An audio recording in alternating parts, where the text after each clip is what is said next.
Okay, now we have an input and an output, and let's look at what this really means. We're looking for strong, accurate parts.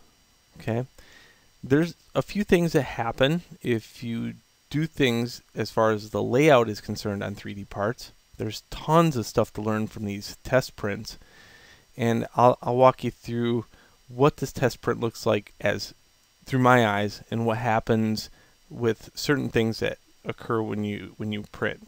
Okay, the first problem right here. This is a 1mm wall. It's 15 millimeters tall, and the rest are 10. So what happens is it starts printing back and forth at the very end, and it goes back and forth, and look at what happens. It globs, okay, and the wall shrinks just a little bit too. Why? This was the only print that was printing.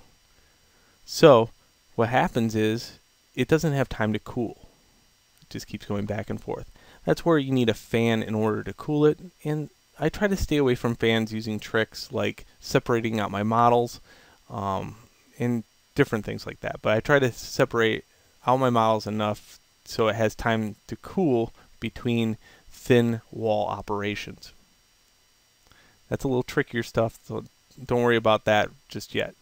Here's a 10 millimeter wall, tall by 1 millimeter, and look at how nice that looks. Okay, looks out really nice.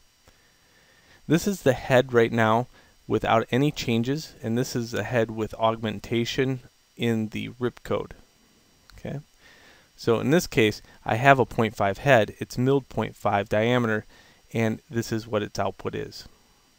Now when you get to the 2, this is a 2 millimeter wall, look what happens. I have one pass, then I have another, but I can't formulate anything in between. Well, why? Well, it's 0.5, so it goes 0.5, 0.5, that equals 1, and now when it tries to fill in 2, it can't, because it can't get another one in here, because that would be 0.75, right? So can't fill in this wall because the distance between the two would not equal the diameter of the head at any one time. Alright, next one is 2.5. It got a little bit thicker, and then finally we have a 3. Now look at this problem. I got two thick walls next to each other, and the heat from the both of them never allowed the material to cool, so then you get problems there too. Again, can be solved with a fan pretty easy.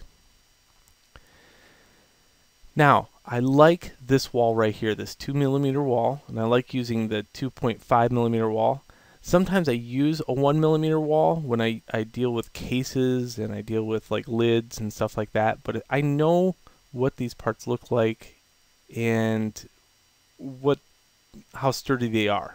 And we'll get into, this is just test print 1, and that's dealing with walls, but we'll get into other test prints where I show you other things. But for right now, know that the 1 millimeter wall is sufficient, but it's not very sturdy. This one is very sturdy, but not structurally sound, and this one is absolutely sturdy beyond belief. What I want to use is this wall all the time. So I do use this wall all the time, the 2 millimeter wall, but I have to do some math. Okay, not a problem. What they don't teach you is the fact that if you have a 0.5 diameter extruder head, in the code you can stipulate that it's going to be a 0.45, and the parts turn out really well. A little bit of shrinkage, acreage problems. Speed is definitely a consideration, so it's a much slower, but look what happens. The 2 gets filled in because it can do the math. Okay, so that's what I use a lot, is the 2 millimeter wall, and then I just augment the software to be 0.45, and it prints it out quite well. Alright, so this study, just kind of look at it tit for tat, back and forth, try to think of what happens with things. I think that's one of the biggest things that you have to learn about, is you have to kind of be a scientist about this stuff. You can calibrate your machine to death, but there's so many things like thermodynamics, everything that takes into consideration with the cooling of the material and the movement of the head back and forth, how everything.